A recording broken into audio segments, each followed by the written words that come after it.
Welcome to Zombie Popcorn Radio. It is February 5th, 2011, and this is Jason. This is Paul. And we are here. How you doing, Paul? I'm excellent. I just got done with dinner. Had some Chinese food. Had some nice plump dumplings at Kin's Walk. Oh, yeah. And now I'm sucking down a Pepsi Max, so I'm good. Woo! Pepsi Max. Yes. MSG and caffeine. Actually, they don't use any MSG in their food. But caffeine, anyway. But Pepsi does. It's all MSG. It's all MSG. That's all it is. This has got a neat tang to it. I wonder what it is. It makes me feel bloated. Yeah. That it does. Yes. No, it really does. That's my bad downfall for what? Drinking caffeine always makes me feel really fat and bloated. Yeah. This is how we're going to start off the show. We're just like, oh, my God. I could kill 2 hours talking about how I am feeling. It's just kind of weird, like two dudes talking about feeling bloated. I've got so much water gain. And just... That's what Zombie Popcorn was based on. That's what we were sitting around looking in the mirror, and we were like, you know what? We just need to start a show and just get it out. Just get it all out. And then later, I'm going to put my good suit on, and we're going to go out. We're going to dance. We're going to do it. Hey, 3D Movie Man, what is up? Yeah, we were just walking down the ocean front together talking about water gain and feeling less of a man. I know. I mean, you know, as I get older, it feels like my body's changing and stuff. Yeah. That's good. Just going nowhere. Yeah, there's the perfect example of fucking weight gain. Look at that. If you're in the chat room, this is coming up later in the show. We interviewed Motionless and White. Chris. What? Nothing. Oh, they said something. Lead singer looks like a friend of ours. Oh no! So, but if you see in the 3D chat room, you see a picture of Paul standing with the two guys, which was a fun interview. Here, I'll put up mine. I'm totally complaining here. I'm eating a Milky Way dark. So maybe that's the root of my problem. Maybe. It's a vicious cycle. It is. I eat because... Exactly. That's what I was going to go into. Yeah. So, in retaliation for taking the 3 chins shot of me, I took the crazy fan picture. Woo, look at me. I'm hanging out with... I've been off my meds for 3 weeks and I feel great. They let me out of the hospital just for this moment. I escaped a mental institution in Dallas. I trucked all the way over here. It's true, man. No, but they were really nice guys. Really nice guys. So, yeah, we're gonna have an interview with them that we did later on. Yeah, them at the door. Well, Miley says it sounds like somebody jumping into a swimming pool. Well, them at the YMCA with us. We're at the YMCA with them. You know, we're just all hanging out. Just a couple dudes in the sauna. Yeah, just talking. People diving off in the pool. And just, you know. I mean, that's what it was. We were just all in our bikinis. Paul was wearing the G-string. And, yeah. My grape smugglers were on. With the Zombie Popcorn logo. Okay. No, we sell them now. No. That's true. What do you mean, no? How can that be a no? I know. I mean, it's like a hell yeah. I don't know. But yeah. I always hate that. That's, you know, since we're here at the show's YMCA? in Norfolk, but, you know, you're very close to the ocean, still in Norfolk. And I live in Virginia Beach, and when I go down there, so many French Canadians come down. And they are all wearing banana hammocks. All of them, except for the good-looking ones. Those guys are like in, you know, long shorts, but all the like old dads are always in banana hammocks. I don't know what it is with Quebec. They love it. Well, I mean, here's what happens when You put Paul. Well, it's not going to do it, is it? Oh, never mind. Yeah, I was setting something up, but it didn't work. But anyway, yeah. So, yep. I don't know. I'm kind of out of it. I want to talk about something before we go into the interview with Motionless White because I'm really, really, really extremely excited about this. Well, because you're a big Tom Cruise fan. No, we're not going to talk about that. That makes later. me upset. But no. Does everybody remember the interview with Tony Anthony? I remember Tony Anthony. The 2.5 hour. That was the interview most epic 2.5 hours of my entire life. out of everyone's life. I mean, Yeah. anybody. I probably shouldn't do that. I dare say it changed it. It did. Mm-hmm. Are you listening? Because I got something to tell you. Yeah. Guess what happens on February 12th? What happens? On February 12th, the new, the enhanced, the whatever, Coming At You 3D. Re-envisioned? The re-envisioned Coming At You 3D is going to be playing at the Berlin Film Fest. Awesome. Yeah. Because that means we're just one step closer to getting it here. What? Well, no. I was thinking it was an American movie, but it's not. No. It's a total European movie, Yes. so it should go over there first. Yes. I mean, because that's how he's known. Yeah. If you remember. I just automatically think cowboy. You know, and I'm like, wait a minute, that's spaghetti western. That's no cowboy. that Velveeta belongs to us. Oh wait, no, it's real cheese. Wait, damn. Oh, never mind. No, but that's amazing because now, I guess he's going to have to come back on the show. Mm-hmm.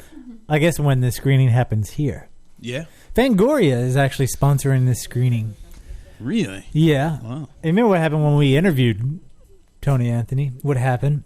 Oh, then Fangoria. A couple months later, Yeah. we had to get him too. You know? Yeah. We had him first, people. We started to get all territorial. We're going to start gang fights amongst the horror genre. Anyone we've interviewed belongs to us. Yeah, that's right. No one should talk to Gail from the Blameless and Soulless series. We had the pastor. But we didn't have her first. No, we didn't have her. We had Tony Anthony first. I think that's the first of us having someone first. No, we always have a lot of people first. We've had a lot of people first. We had you first. Mm-hmm. That's right. And album sales have gone through I the roof. know. Who else have we had? I don't know. Tony Anthony. You know, when we did the Motionless and White interview, I was really tempted to ask the guys what it's like to have a fan base.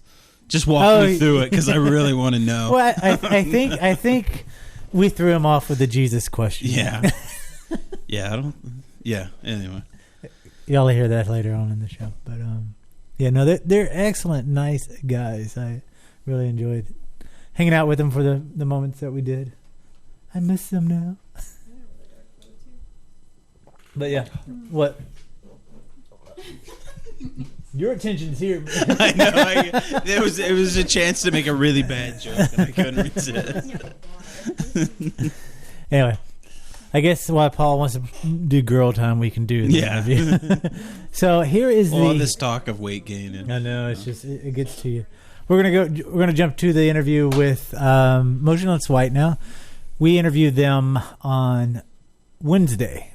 They were here in Norfolk, and we went down to talk to them, and it was a busy area, and so you're going to hear some noises in the background. Yeah.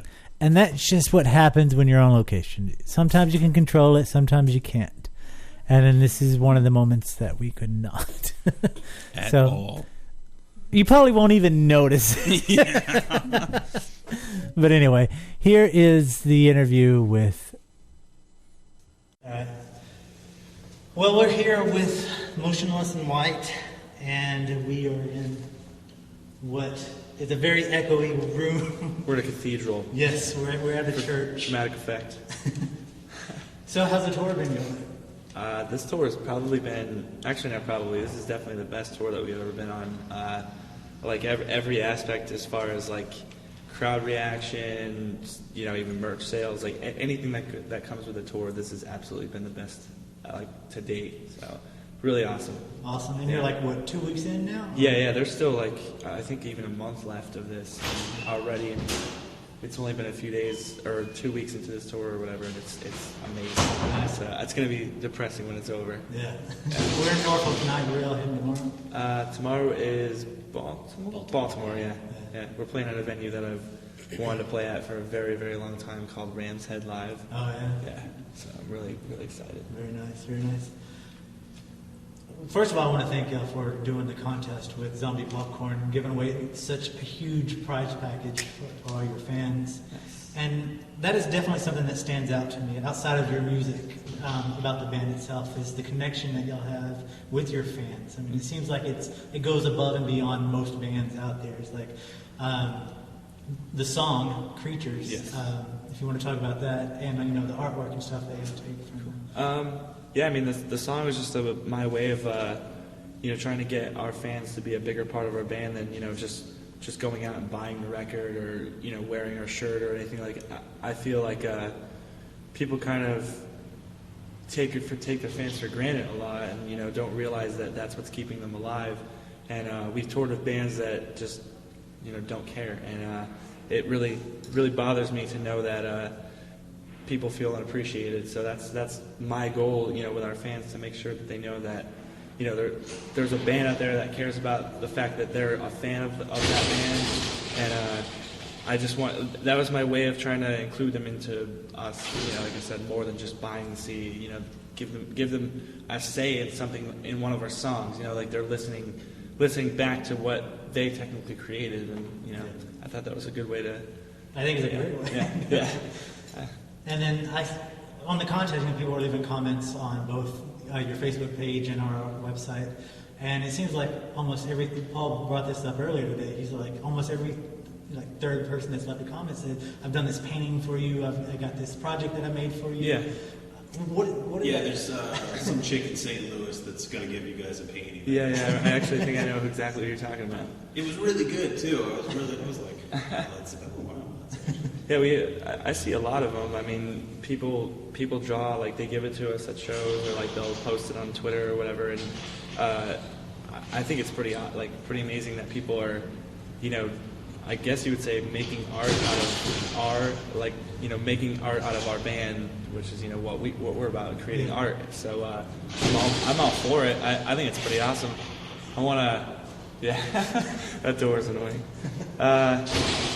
I'm waiting to see somebody do something really epic, just some crazy gigantic oil painting piece or something that's I'm just sure it's coming. Oh yeah, it's good. I'm sure we'll have it eventually. Yeah. So you're seeing a mural that's more than yeah. They have to deliver it to us on a truck. It's gonna be a whole back piece. Awesome. So the video that we put up on the website a while back has a very horror-related theme to it, and your music has very heavily influenced by horror music and horror films and stuff. And over the history of time, anything related to the horror genre, heavy metal, just soundtracks, the movies themselves, have been considered the gateway drug to Satanism. So the obvious question that I have toward you is, have y'all found Jesus? The kingdom of heaven is at hand. What's that? The kingdom of heaven. I would. No, you don't have to answer that. Okay. All right. No, but seriously about horror movies. How does the horror genre? We should have counted how many times that door. We'll do it in post. Yeah. We'll do it back and then give a prize if somebody can guess how many times. So with the horror genre and the horror films, how does that influence what you do with Motionless and why? You want to take this one? Sure. I think that it plays a huge part in our music because everyone in the band is diehard horror fans. So it's it seems like everything that we do with our live performance, or whether we're writing music or writing lyrics or whatever, it all has to do with that whole horror theme. And yeah, we're trying to I feel like we're trying to help carry along what like bands like the Misfits have done, where that we're not exactly a horror punk band, but we have that aura about us, and I don't know any bands really in metal that are doing that these days. I mean, you got more extreme metal like Cradle of Filth and Demi Borgir that are kind of really scary and theatrical, but as far as a band like us or on our scale, I don't know anybody else that's doing that. So it's something that we want to try to keep alive. That's really influenced our band to be what it is. So who's your favorite horror character? Horror character? Or icon. I don't think Edward Scissorhands is really a horror character, so I wouldn't say that. I know he runs with Vincent Price. So. Yeah. I mean, it would be Edward Scissorhands if that counted, but if not, then Michael Myers. Yeah. I think he's the scariest. Just it's simple, but so scary. The remake or the original? The original. How about you?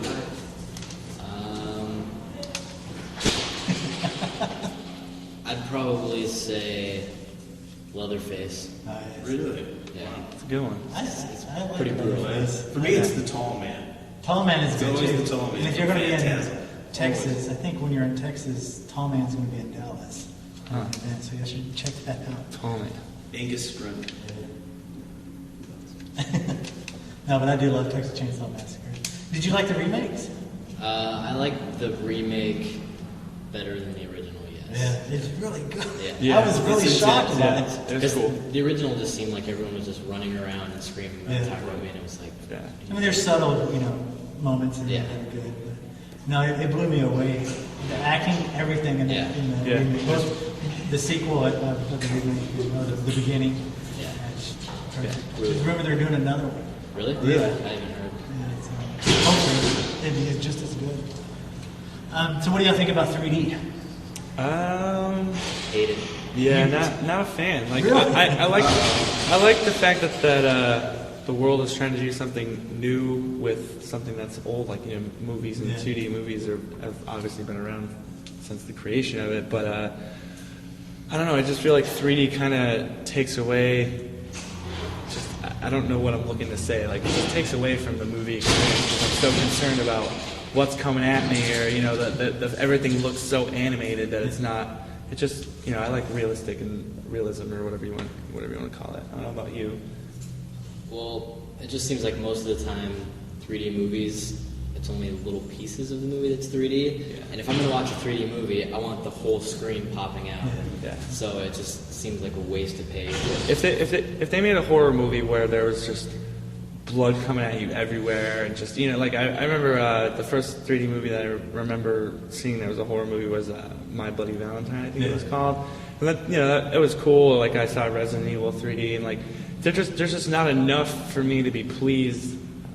I want buckets of blood flying. I want to see Dead Alive 3D. Yes. Dead Alive 3D. That would be awesome. Yeah. Did you see Final Destination? I know it's a horrible movie. It's 3D. I did not. I saw It- it. Yeah.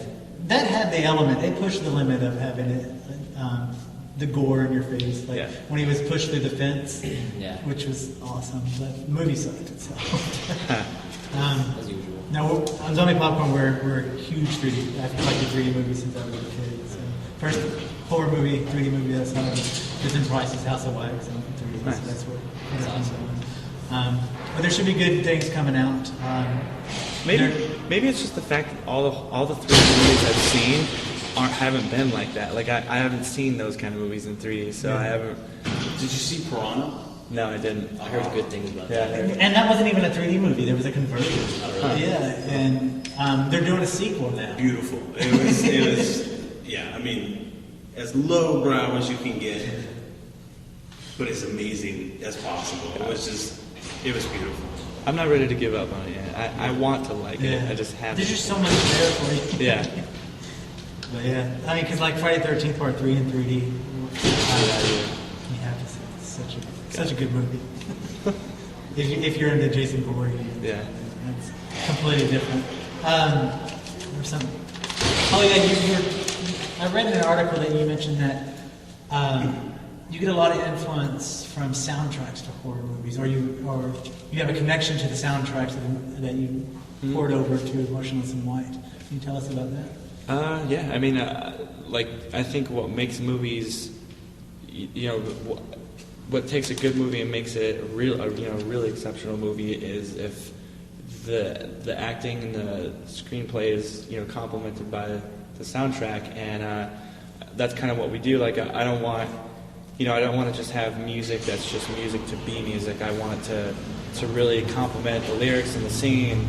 Everything needs to get its point across. Like I don't want to be misunderstood, or I don't want to be out of place or anything. I want everything to line up, and I think that's what really good movie soundtracks provide for a movie. Is it adds such a better feel to what you're watching and what you're getting out of the movie. I'm bad at trying to figure out what I want to say. It hits you harder. Yeah. It definitely, like, if you could see a movie where there's an emotional piece, and if the music's kind of just lacking, then it doesn't hit you as hard as if the next movie has it. Like, perfect example, Edward Scissorhands. That movie kills me every time, partially because of the soundtrack. Those Danny Elfman chords are great. Yeah, exactly. Just like, yeah. I want to live in a snow globe. Yeah. Just like every time. It puts you in such a more definitive place than just watching the movie. Yeah. It puts you in the movie. So. Well, Michael Myers is a perfect example. Yeah. The music just sets the tone perfectly. Exactly. Because you don't even have to see the image; you just hear it. I'm horrified by You're just listening like- to the piano. Yeah. It's perfect. Yeah, he does soundtracks to. He did a soundtrack to a horror documentary, Nightmares in Red, White, and Blue.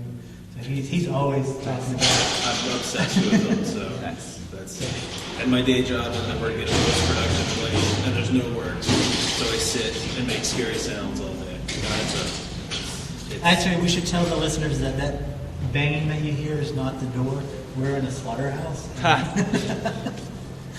They have everybody muffled so you can't hear any screams. Yeah.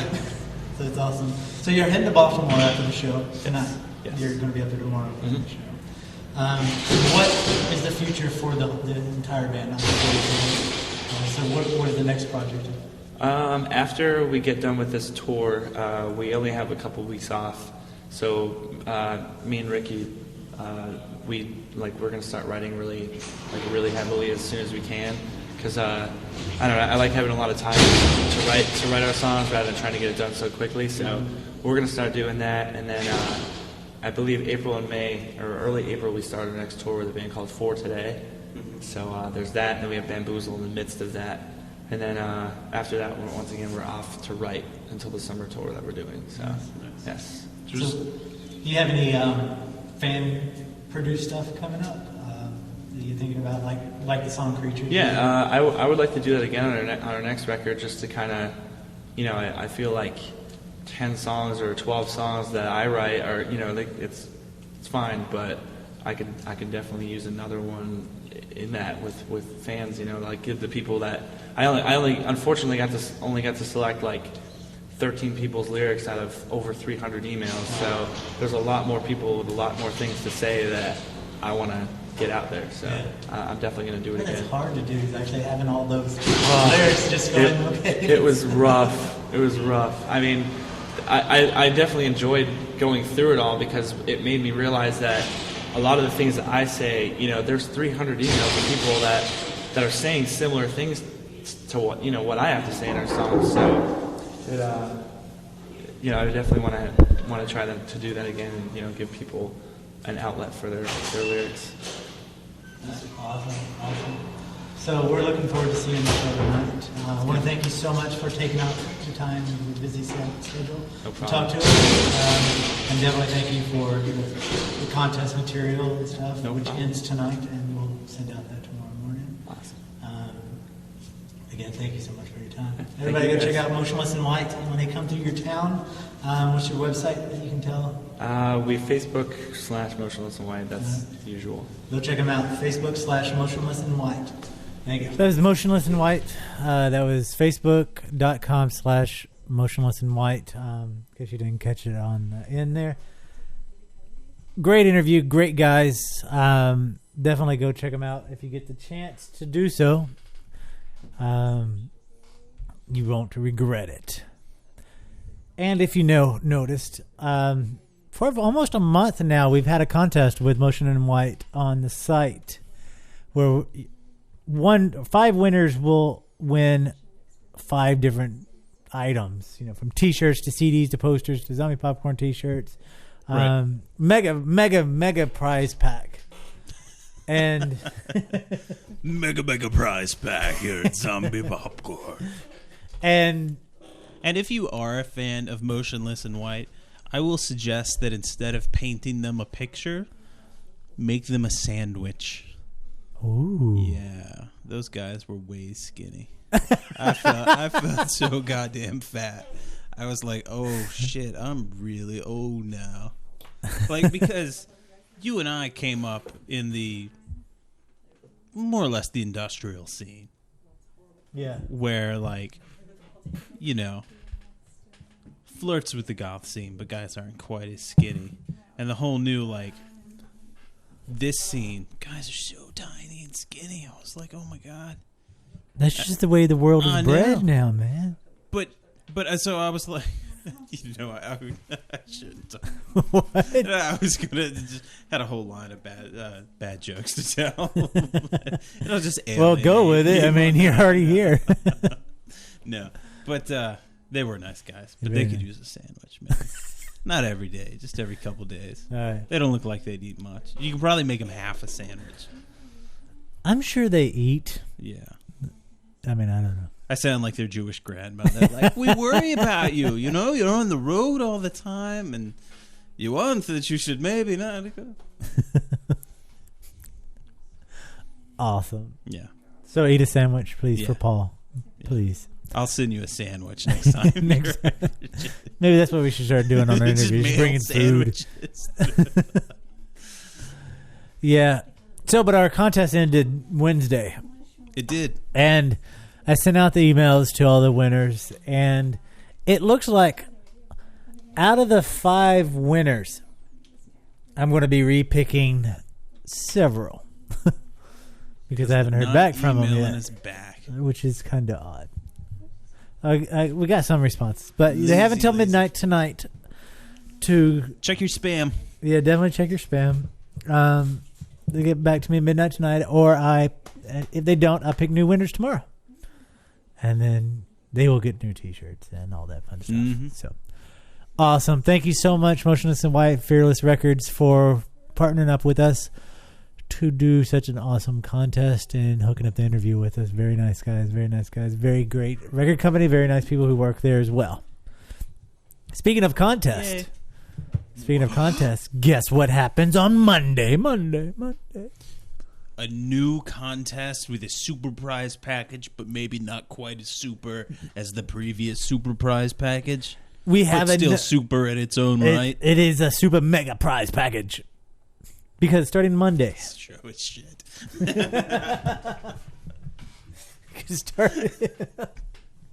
Well, Yeah. what are we going to do? Okay, let's stop blowing hot air up people's asses. Yeah. Starting Monday, we have a new contest. And this contest will run for 2 weeks. And we will give out 1 free T-shirt every day for 2 weeks. And not only... I'm totally surprised we're doing this. And not only do we give out a free T-shirt every day, random days will have bonus days, which you won't know until you win, where you'll get free movies, free music, free whatever the hell we want to send you. A sandwich. Sandwich. We will send you a sandwich. 14 sandwiches and 14 peanut butter. 2 men. Cheese. 2 men on a mission to feed the world one day One at a time. slice at a time. Yes. So that's what's going on Monday. So keep your eyes peeled for that, because we will give out a free T-shirt every day. Day. Day. All right. So yeah, it's cool. But you know what? Shouldn't we at least plug the other people who are helping us with that contest? Not until we launch the Oh, contest. okay. I didn't know. I didn't get the email from the Okay. founder and Oh, we content can. director. It's the people who did Zombie Popcorn T-shirt. Yeah. I'll tell you that. Oh, yeah. 'Cause we Boy, have- I'm sure everyone will stay tuned. Woo! We're that important, damn it. Yeah. Let me get a drink there. No, but definitely we'll plug the companies and do all that fun stuff. And apparently 3D Movie Man saying something about cheesecake. We'll send I guess I don't. Paul would have to send the cheesecake unless you want the vegan cheesecake. I don't know about that. Paul will eat the cheesecake. He won't ever make it.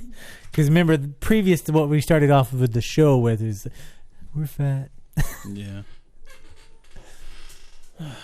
But you know what? I think this segues into another episode of Nicolas Cage. Nicolas Cage. Nicolas Cage. I wrote a post because I'm upset. I thought you were going to say a poem. I totally thought that's what you were going to... I wrote a poem about Nicolas Cage. Nicolas Cage. No, I wrote a post. I wrote a haiku about wavy blonde hair, sometimes brown, tan skin, monotone. That would be your Nicolas. No. I think we give too much airtime to Nicolas Cage. Right. So we're going to do it right now. Nicolas Cage airtime. This award season, see the film that will not only fill your heart with joy, it will Fuck you up. Fuck you up. Oh, yeah.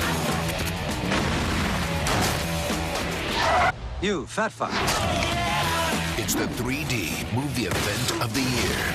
Give me one good reason I shouldn't shoot you. I'm driving. Nicolas Cage, Drive Angry 3D in cinemas Feb 25. 3D. Yes, Drive Angry 3D. Okay, it's gonna be the movie that crosses me over to becoming a Nick Cage fan, because I'm sorry, that trailer kicks. Yes, and I'm actually excited about seeing this film. I don't know why. I mean, because it kicks ass. So what do you think? I think it looks awesome. Oh, yeah, we saw The Right. I meant to tell you this. Oh, yeah? You've got to go see this movie. I know. One guy listening out there, you've got to go see this movie. Jen's in the room, too. Oh, 2 people listening. 3D Movie Man and Jen. There's go other see people. The Right. There's other people there, too. But Other people. Go see The Right. No, it was really good. Yeah. You know, we were talking the other day. We were watching the trailer. Which we were talking about. The last show, we were watching the trailer on the new Hammer movie. We were talking about how we liked horror movies similar to that. Yeah. I can't remember that movie, but it's kind of like that vibe. It was a Hammer film that we were talking about. For a plug? Yeah. It was. Think about that, and let's finish the Nicolas Cage segment. Oh, I thought we were done. Oh, I got trailers. I thought you just played the trailer. I have more trailers. Oh, you have more trailers. Let's take a break from The Right. Which we took a break from the Nicolas. All right. We're taking breaks from yes, 3D. My enthusiasm for The Right. But it needs its own segment. The Right does. There's nothing printed. You didn't here. tell me about it. I forgot. All right. But yes, it is shot in 3D, and it's awesome. Even 3D Movie Man says, shot in 3D. I'm really excited about this. I know we give Mr. Cage a lot of shit on Zombie Popcorn, but I think he may have a winner with this film. I'm going to play one more trailer, and then when we come back, we'll talk about The Right. Here's another trailer.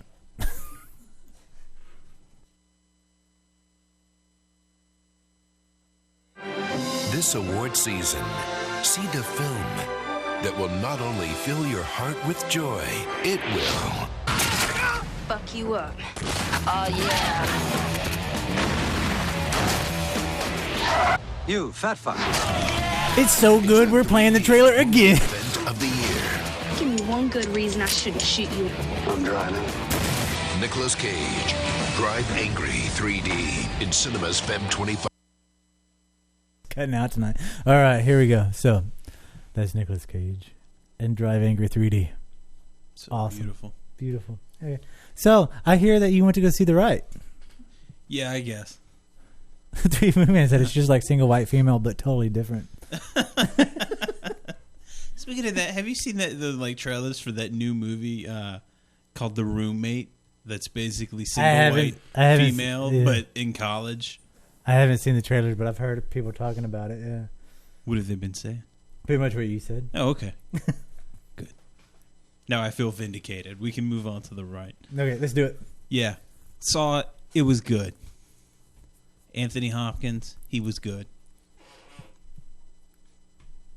Yeah. I don't know what to say. No, it was awesome because I think we Anthony peaked on that. Hopkins, he starts out as an exorcist and he's trying to teach this young American who's in seminary school who, of course, in any exorcism movie has lost his way, but he's still Anthony Hopkins. He's really cool. He's kind of like the old man in. Did you ever see the movie with? What was the one where he's riding the Indian motorcycle? What is that movie? It's at the Bonneville Salt Flats. Yes, I love that movie. He's that guy for the first half, right? Like witty and funny and really fast talking, and then he becomes possessed, and he turns into Hannibal Lecter / demon. It's awesome. Awesome. Yeah.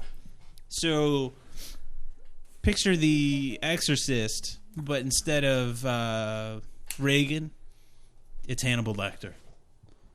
He's just like way creepy in it. It was so good. Yeah. Awesome. I want to see it, but I haven't. But yet. not enough to actually go out and see it. Wait, I have this issue. We're going to see Romeo and Juliet. That's my issue.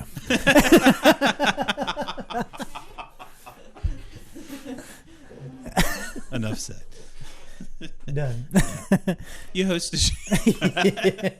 Next week, we're going to review Romeo and Juliet. We're going to see it.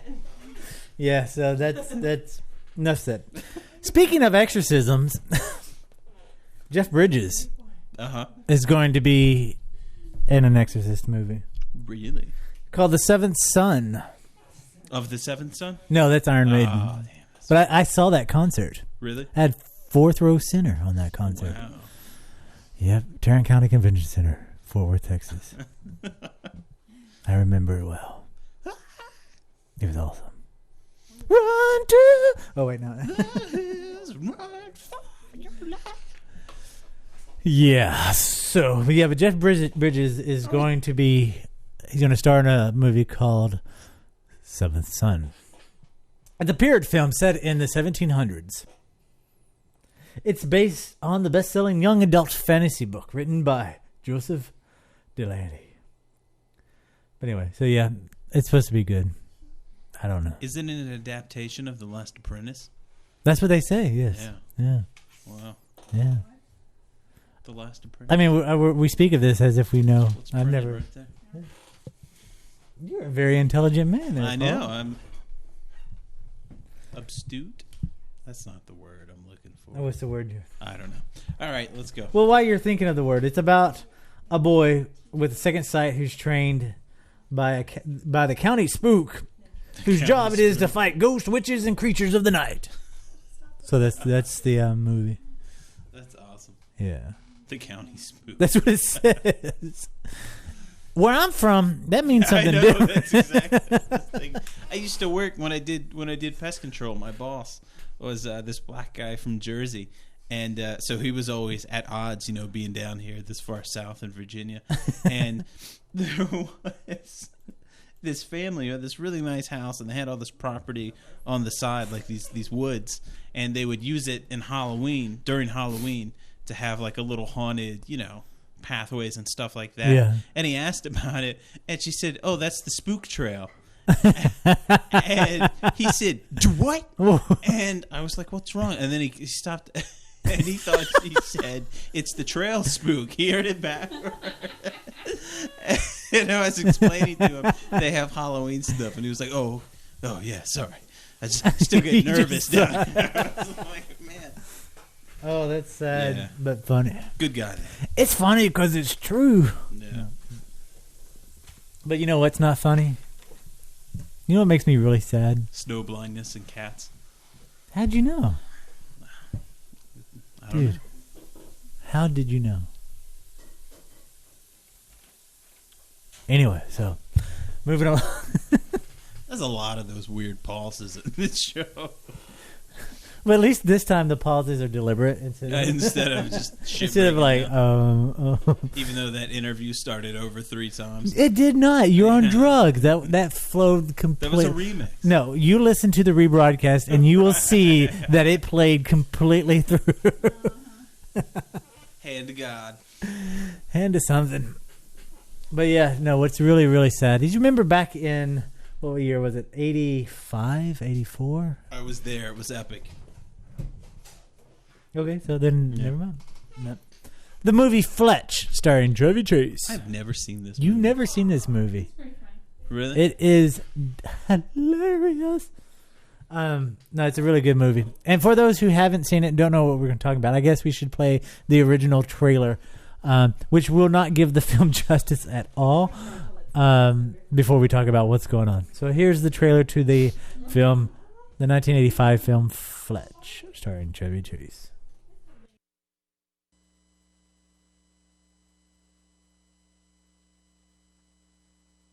Oh, for God, Don. What is this man saying? What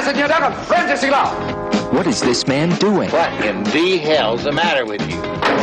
What is this man's name? My name is Igor Stravinsky. Hi there, I'm Harry S. Truman. I'm Don Corleone. They call him Fletch. Fletch! Fletch F. Fletch. He's good at defending himself, disguising himself, and getting himself into trouble. Well, it be Fletch. Go ahead. Make my day. He's a reporter. There are no tags on these mattresses. Who's about to write the story of a lifetime. Will you kill me? Sure. If he lives. Thanks a lot! There isn't a woman he can't charm. Can I borrow your towel for a sec? My car just hit a water buffalo. A question he won't ask. You and your wife are currently alive, I take it? Drop your shorts and bend over, Mr. Babar. A risk he won't take. Probably feel 100% Moon River. To get to the truth. It looks like you two have a lot to talk over. We'll just catch the last 10 minutes of Dynasty. Universal Pictures presents Chevy Chase as Fletch. My hero. Nothing to it. Coming soon to a theater near you. Oh, wait, no, that was a long time ago. So, if you've seen that show, you know how awesomely funny that movie is. If you haven't, then you probably won't give a damn about what I'm about to say, but Warner Brothers just picked up the movie rights for this, and they're going to do not a remake, but a re-imaging. A re-imaging. And with this re-imaging, because the film, I guess the history of the film, it was based on 11 books, and based on the same character, I Am Fletcher, which Chevy Chase plays in the film. But on the re-imaging, they're not going to take the goofy, silly comedy side of it. They're actually going to be a little bit smarter and play out with a much larger scale, is what they said. So they're doing a whole re-imaging on this. So I don't even know how they would do it or why they would want to do it. I mean, I haven't read the book, so I don't know if there's I don't know. more. I mean, maybe the original movie is a complete bastardization of the I'm series sure of it is, books. because according to what people have been writing about it, is that the film is not funny. I mean, the books are about. You and I mean quote the here, books aren't funny? Yeah, the books are not funny. It says that the story follows a reporter named I Am Fletcher who juggles writing exposés while avoiding headaches caused by his 2 ex-wives. I mean, that's the 11 books. They have 11 books with that storyline. I would love to sit in the room and go, I got a great idea. Fund me this story for these books. No, I'm sure that's not the whole thing. Yeah. That's just a shitty blurb writer. Yeah. And so, I don't know. I love both Fletch and Fletch Lives. I think they're both funny as shit, but I don't know. I guess we just have to wait to see. Yeah. I mean, I guess it's kind of like if, I don't know, you adapted some, Charles Dickens story and made it a comedy, and then someone was like, holy crap, this is really a serious story. We could totally, and you go, oh, yeah. Let's do that. But I think they're doing that. Yeah. I'm okay with the term re-imaging on this one. On this one, because it's really what they're doing. It really makes sense. It's not like... It's not like doing Friday the 13th. Yeah, it's a re-imaging. You can't re-image that. Yeah. Unless they cut it completely different. No, turns it into like a romantic comedy or something. He uses an axe instead of a machete, man. That's totally reimaging. But yeah, no. So I'm kind of hesitant, but slightly looking forward to seeing what they're going to do with Fletch. And I don't know. I mean, I don't know if Fletch is one of those movies that if today's generation watched it, where they would just go, "Man, this thing is stupid as fuck," or if they were, I'm sure they would, yeah, because that's why they're reimaging it. But, anyway, I guess we'll just wait and see. But since we're talking about old movies, there's a movie that we watched a long time ago that brought me and Paul together. And that movie is 16 Candles. Oh, yeah. With we Molly. met at the East Coast Fan Club film festival of 16 Candles. Yep. This film came out in 1984. So I remember we were sitting seat to seat and we didn't know each other. And then there was that moment where our hands brushed each other. I was reaching for my popcorn. You was reaching for your drink. Because back then they didn't have the cup holders in the That's arm. right. So the popcorn and the drinks we kept between our legs. It was electrifying. It was. And we're not talking about in one of those movie theater gimmicks where the chairs vibrate. We're talking about a William Castle thing. Thing. I ran out of that sentence. It was a thing. No, but anyway, 16 Candles came out in 1984, starring Molly Ring. I can't say your name. Molly Ringwald. Thank you. And for the ladies in that house, this film meant a lot to them back in the day. 16 Candles. See? And I don't think I watched this till a lot later. Yeah. When you had a girl in me. Yeah, there's only I think that's pretty much it. No, but even then, it was only like a few years ago that I. Well, you get a I chance saw again all of because AMC this Valentine's, today only, AMC is re-releasing the movie 16 Candles. So you can go see it at the theaters Nice. February 13th and 14th only. I mean, I saw The Breakfast Club and all the other ones of that era. I just always missed that one.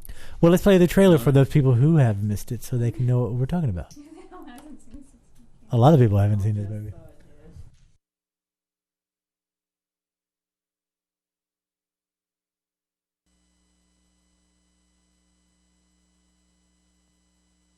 What's the story? I mean, you got a guy or? Yes, 3 big ones and they went blood. Her name is Samantha Baker, and today is her 16th birthday. Really? She's gotten her boobies. Oh, I better go get my magnifying glass. They forgot my birthday. Universal Pictures presents 16 Candles. This is the single worst day of my entire life. The story of a girl who's stuck with a guy who's driving her crazy. And stuck on a guy she's crazy about. He doesn't even know you exist.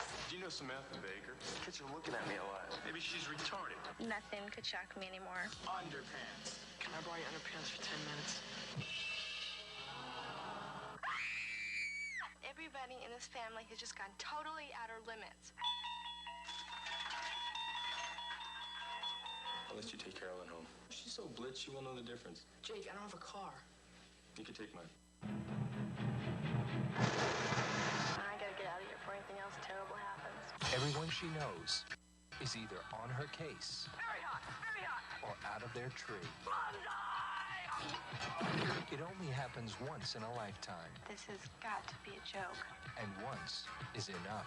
This is getting good. 16 Candles. 16 Candles. Sunday, February 13th, and Monday, February 14th, only at AMC. So, yeah. You know what, though? What? You can't get a discount on that stuff. Why? Like on special screening on a card? Yeah. You can. Like, well, here, you know, if you go to Lynn Haven on like Monday through Tuesday, Yeah. Monday through Tuesday, you know, that one day in between. So, It's kind of like being on time and punctual. yeah, Early. like Monday through Thursday night, it's $5. And so we went to go see when they had The Exorcist in Yeah. the theater, and it wasn't $5. Yeah, and I was too cheap. When I You said, this woman ain't getting it a was, date. It was more than a regular movie.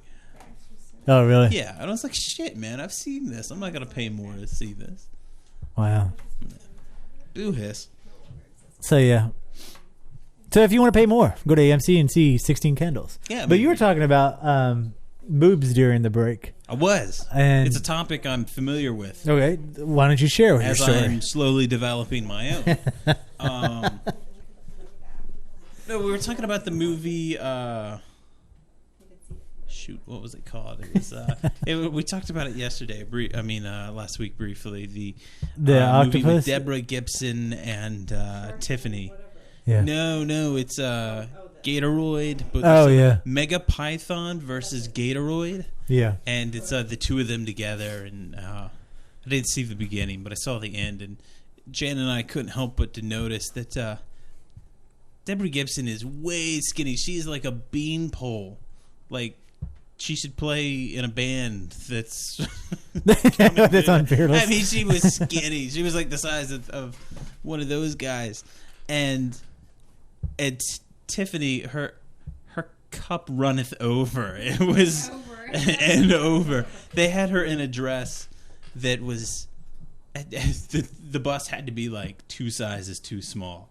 I mean, she just over and and she's running the whole time, and it was hypnotic in slow motion. I tried, I was like, all right. So what are you saying that? I'm saying it is worth checking that movie out for the last 7 minutes of her running.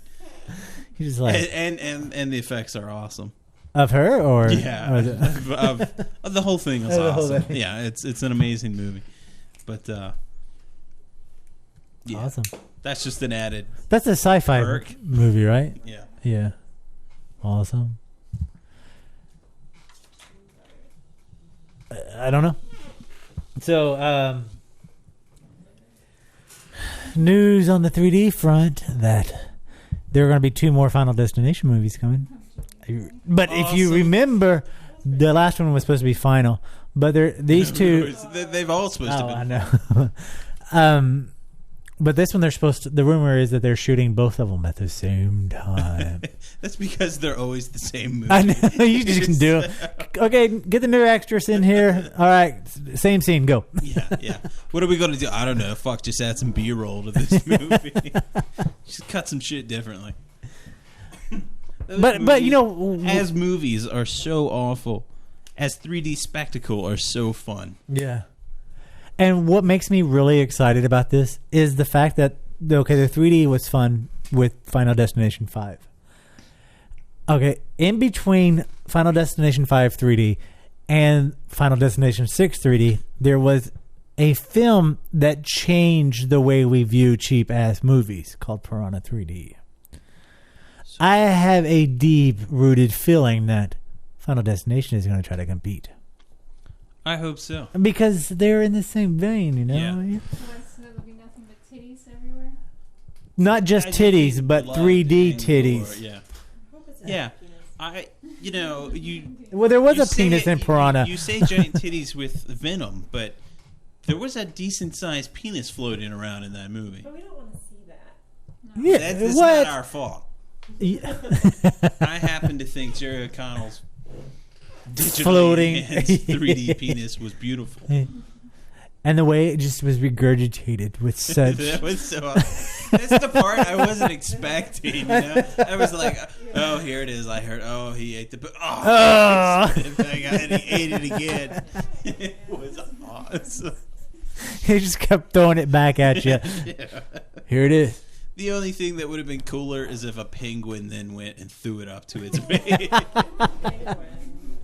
Wait, no, what are they're penguins doing here? But they're doing part 2, so you may get your penguin. Yeah. They may be.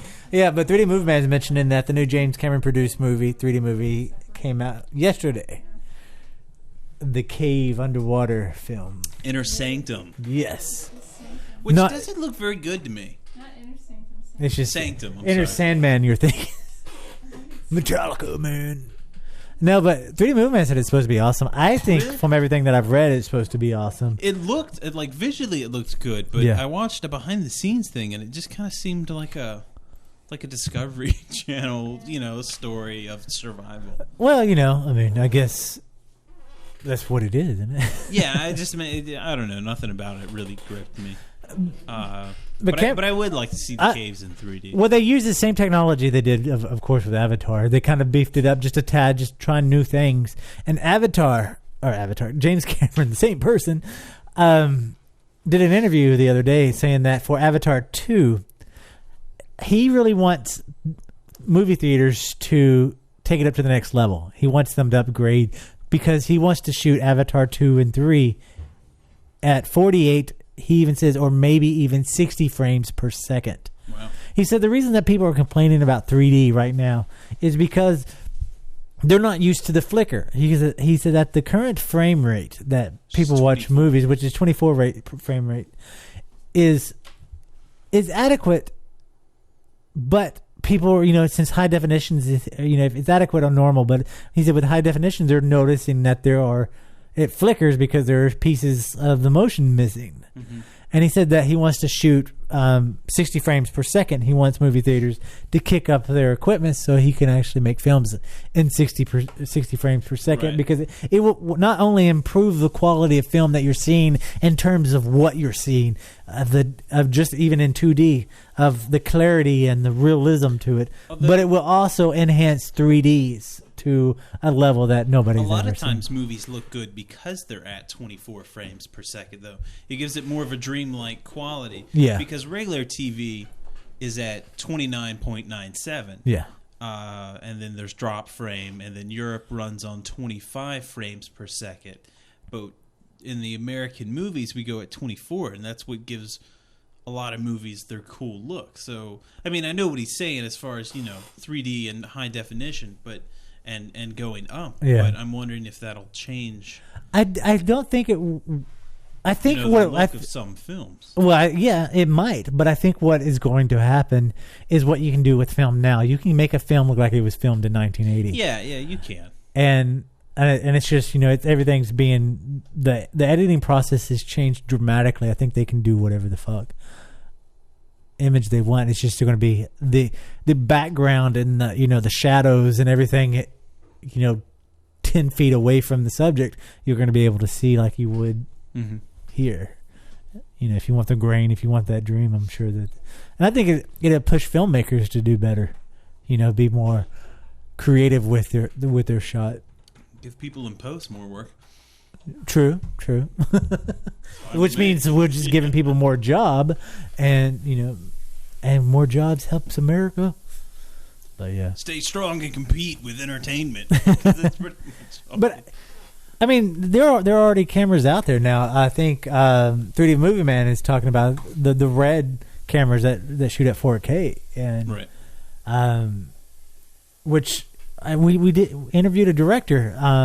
Archangel yeah. was shot in 4K, and even in the trailer you can tell the clarity difference on it. And we don't even have monitors that, at the time we watched that didn't have high definition capabilities to it. So, and you can still see the difference. But I'm excited about it. I love that James Cameron is always constantly pushing the new limit. Yeah, I don't know if theaters are going to go in for it though. Well, you know what? Because so many of them just started adding their 3D. And that was funny because when this same argument back in 2000, I mean, I hope 2000, do, I think it was 2006 when the argument first started, saying that movies needed to start upgrading their equipment to. Yeah, they should. It's the same. They haven't upgraded since Star Wars. Well, no, they have. So they were saying, well, I don't know if movie theaters are going to upgrade to the digital 3D camera, projectors because they just upgraded new sound quality, and all, blah blah blah. And it was the same argument there. Yeah, but they haven't done anything new in sound in years. No, they really haven't. And they haven't done anything with visuals. Most of the sound is still done in Dolby, which is a way shittier sound. Not if Cameron can have anything to do with it. He's working on it. DTS and all that stuff. But I think movie theaters owe it to it. Yeah, no shit. But movie theaters owe it to us. I don't know what happened to Archangel, but we'll come back to that. they owe it to us to continuously upgrading. So what are they doing? Sitting on all this money? It's going to buy stale popcorn. It really is. Because if we're gonna, I mean, they only hire like 15-year-olds. I know they're like high school people. You know, so you know. I don't know. I mean, I think they owe it to us as consumer, you know, as movie lovers, to upgrade their equipment every time there's, you know, and not just every time there's an upgrade, but every time there is definitely a staple that's going to hang on for a while. Right. And if we can push to the 60 frames per second, even the 48 frames per second that he was talking about, I think it would be a good investment for theaters. I would love to see it.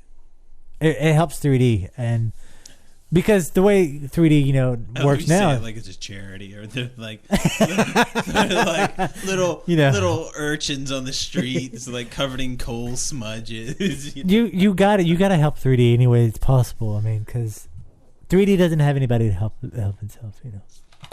So please dig deep down inside of yourself, and when you go to the movie theater, pick the 3D movie over the 2D movie. But yeah.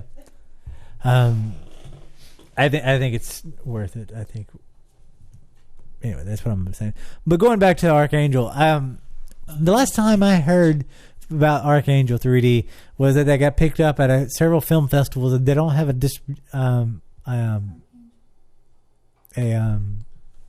distribution yet, from what I understand. But I don't know where it's going. I don't know if he actually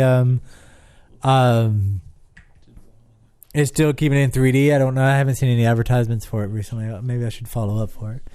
But 3D Movement says he can sit 5 foot away from his 50-inch 3D TV, and it's pretty damn cool. So he just did that with me. Awesome. All right. Is he excited about the penthouse? You wasn't here last week, 3D Movement. Actually, do I even have the notes from last week? I don't know. Let me look. I forget what the details are. Titties and ass. Titties and ass. Oh, yeah.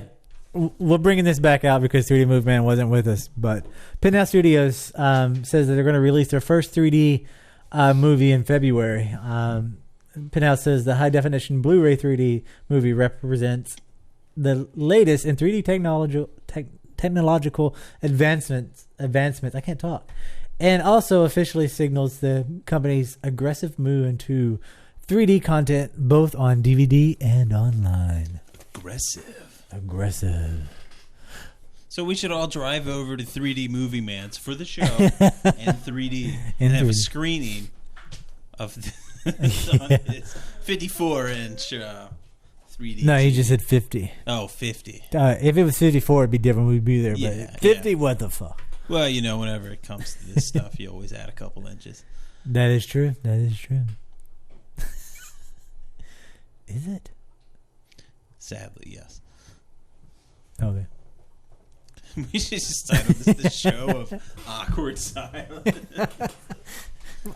Aren't we doing that now? Yeah. All right. This would be the awkward silence show, mixed in with Motionless and White. That changes the whole definition of that band's name now. With Penthouse. Mm-hmm. Motionless and White. Awkward. How's Josh doing? Wait, you said that you watched this show on YouTube. You watched Zombie Popcorn 3D on YouTube on your TV? Awesome. Josh is doing good. He's actually doing his solo stuff now, and has a lot of gigs going up. That's why he's never on the show anymore. He doesn't love us anymore. No, he doesn't. Jan was saying that we needed a third person on the show. You want me to mic you up? I don't care. No, because I can't. You're like, we no. We can't make fun of her like Yeah, we we made fun can. of Josh. I don't have to go home with it. Because she's seen all this, all the harm. We can still make fun of her. Yeah. Look at she getting mad. All right, while we talk, I'm going to hook up a mic. I can stab you with a plantain. That's fine. No, that is not a plantain anymore. It's now a symbol of friendship. She said that the other day. We were sitting down eating, and she's like, I can't. No, Paul's destroyed this. I ate the other one. Right. Just grab it with both hands. Really, 69 cents, huh? Oh. Yeah. What has happened to this show? This show is never inappropriate. This show is always inappropriate. Yeah. I'll do it with my mouth. Yeah. It's gonna tie the. Never. Stepping into the studio now is Jen Casper. You need to have it close. Wait, I need to get the applause. Hold on. Yay! Yay! Where's the applause? I don't even know where they are. Hello, everyone. Hello. Wait, where are the applause? Oh, there. Nobody loves me.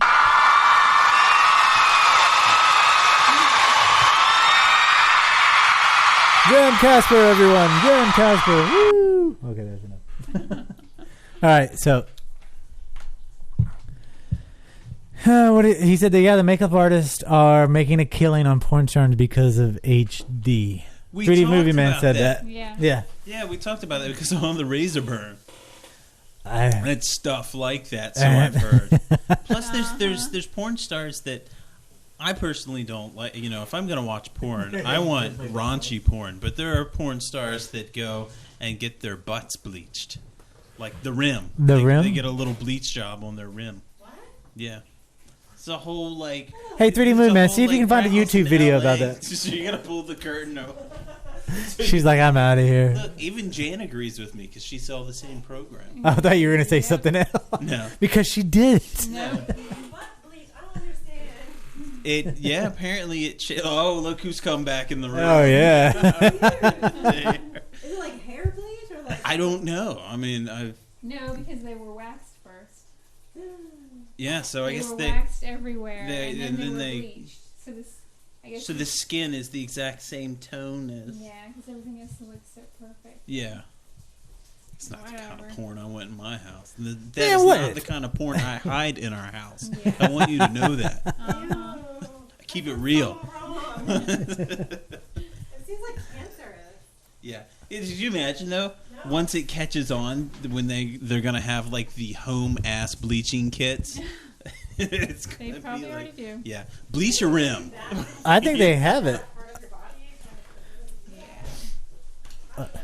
Maybe we should make a zombie popcorn version of it, you know? Yeah. Because I was looking the other day trying Mix to up find... the paste. I was trying to find a place that would... Hey, that could be another video by you and Thomas. Bleach your own ass. There it Don't is. pay There it anyone is. to bleach your The new Fuck architects. the man. We got a bottle of Clorox, some vinegar, and some flour. We're gonna stir this We're up, make a paste, and we're gonna put it on the iron. And we're gonna do it, and it's gonna feel good. Hey, Paul, It how's burns this look? because it's working. It's working. If you don't feel it, it ain't working. Yeah. It's disturbing. And fun. Well, now you made me totally lose my track of. You said, "Hey, Paul." Hey, Paul. Yes, Jason. No, that didn't bring it back. Damn it. Anyway, so while I'm thinking of what I was supposed to tell you, back in November, at the border of November, December, I received an email from a person that writes books about zombies, and asked me to review their book for Christmas. And you're just now getting around. And no, it totally got lost in the mix. And so I emailed him last night, and he's like, "I am so sorry." And they were like, "Oh, don't worry about it, no big deal." But I decided We lost our house and had to move out. 'Cause no one... So in honor of my dropping the ball on reviewing the book, I've put one of the books up called "The Undead That Saved Christmas," and the proceeds of this book goes to helping children. So, this is not an entire book that is created by the writer. It's actually several writers that's written zombie stories, which have holiday themes to them. So it's actually really, really interesting and really fun. So please head over to the Zombie Popcorn Book Club and check out The Undead That Saved Christmas. And if So you're it's a compilation. yeah. and it's actually really good. So It's an anthology thing. yes, that's the word, and it's on Zombie Popcorn Book Club right now. So go check it out. It's the Undead that saved Christmas, and we would have talked about this back before Christmas if I didn't drop the ball on it, but I dropped the ball on this one. So here we are in February with a Christmas story. But I'm really surprised how many people are into it. I posted this, and it received a lot of views. Well, it's because everybody loves Christmas. Yeah, and I think people are more tuned to Christmas stories when it's not around Christmas time, because around Christmas time everybody's stressed out and tired of all the Christmas carols in the stores and all that crap. So maybe this would be good for it. Anyway, so check it out. The Undead That Saved Christmas. But yeah. That's it. So hey, Paul. Word. What do you think of Tom Cruise? Tom Cruise? Definite anal bleacher. I think so. And I think 3D Movie Man said that Procter & Gamble could pull it off. That's what he says. And I hope he's talking about... Gamble? I'm hoping he said that Procter & Gamble can pull it off. He's referring to making a anal bleach. Right. But aren't they big on animal testing? They are big on animal testing. But... What animal would you test that on first? I guess like a pig ass or something. I don't know. I don't want to. A rabbit would be. I don't want to encourage that type. Wait. Well, of course not. I mean, animal testing is wrong. But should you find yourself, why can't you just do anal testing? Yeah. I suppose you. I'm sure you could ask for volunteers. No, all you have to do is sponsor a porn star. Yeah. You go, we are creating this new anal bleach, but we need you to test it. And if it works, you will be our official spokesmodel, and we will pay you $1 million. And that's all they got to do. Yeah. Dude, I think I have a new business. Coked up, they'll probably sign anything anyway. No, drugs is not part of the porn industry anymore. No, they don't go. Drugs and exploitation almost never exist anymore. This is the 90s. It does not happen. You do porn because it's liberating. It is. Mm-hmm. I mean, every movie I've done, every person that I know who's... Your canon of work is astounding, by the way. Oh, thanks. Everything. I think my favorite was when you were in Loose Trannies and Tight Panties 9. Oh, yeah. Yeah. See, so much better than 8. 9 was that moment... Because 8 was my first time that I was there. Right. I could tell you were all skittish. And 9, shy. I owned that place. Yeah. You should see Jan's face. We mic her up, and she's just silent. Because y'all are retarded. And sexy with anal bleach. Brought to you by Zombie Popcorn. Well, speaking of ass, Tom Cruise was the question. Oh, right. What do you think of Tom Cruise? I thought he was awesome in The Last Samurai. Okay. And occasionally I think of him when I yell out the phrase, I feel the need for speed. So you think highly of him? Not in everything, but he's an alright actor. Okay. I think he gets too much of a bad rap. Yeah, he's kind of crazy, but... Oh, yeah, he's fucking insane. But he's not like Mel Gibson insane. No. Not yet. Not yet. So what do you think of James Cameron? This is... James Cameron is a holy man among mortal men. That is true. What do you think about Del Toro? Del Toro is like the new Tim Burton. And H.P. Lovecraft? He's like the Edgar Allan Poe that never got his due. And what would you do if I told you all those names are combined into one now? I don't have any problem with Tom Cruise being in an H.P. Lovecraft story because he was awesome in an Anne Rice story. Yeah. So I can see him being good in an H.P. Lovecraft story. Even after Mission Impossible? No. Yeah, see. No. You should have said even after Night and Day. I haven't seen that. I haven't seen Mission Impossible either. So. No, Mission Impossible's all. He does some shit films. Yeah. But I think he's a good actor. Let me bring this around just in case somebody missed that compile there. Tom Cruise is interested in being in At the Mountain of Madness, the film that Cameron and Del Toro are working on. Mm-hmm. Cameron says that Cruise is very interested in doing the film.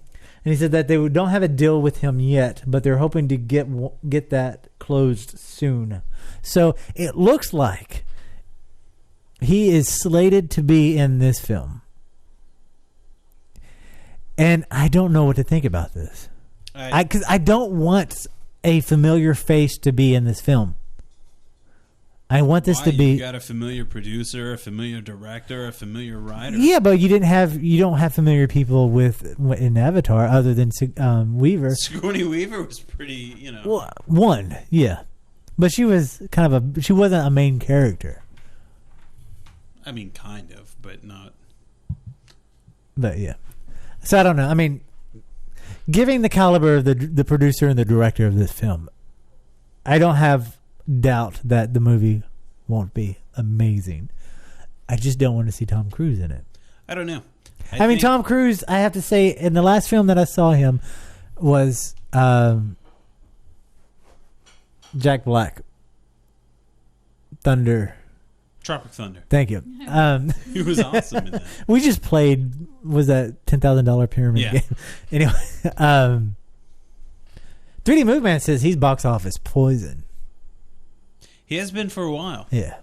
But which is probably why he's wanting to take a role like this.